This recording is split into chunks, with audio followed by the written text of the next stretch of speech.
મહારાષ્ટ્રના રત્નાગિરીમાં ભારે વરસાદથી પાણી ભરાવ અને નદીઓમાં પૂર, રેડ એલર્ટ જાહેર.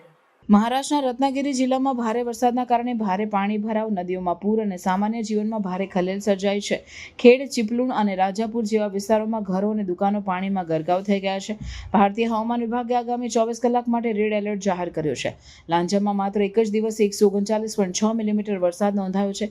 જગબુડી નદી ચેતવણી સ્તર પાર કરી ગઈ છે, જેના કારણે તંત્ર નીચાણવાળા વિસ્તારોમાંથી લોકોને ખસેડવાનું શરૂ કર્યું છે. અનેક રસ્તાઓ બંધ થઈ ગયા છે અને પરિવહન વ્યવસ્થા ઠપ થઈ ગઈ છે. એનડીઆરએફની ટીમો સ્ટેન્ડ બાય પર રાખવામાં આવી છે અને સ્થાનિક તંત્ર રાહત કામગીરીમાં જોડાયું છે.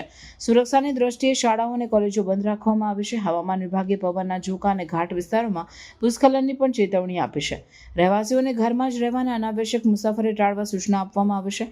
કોંકણ પટ્ટામાં મોસમ વધુ તીવ્ર બનતા રત્નાગિરી સૌથી વધુ અસરગ્રસ્ત જિલ્લાઓમાં છે. તંત્ર સ્થિતિ પર નજર રાખી રહ્યું છે અને આગામી દિવસોમાં વધુ વરસાદ માટે તૈયારી કરી રહ્યું છે.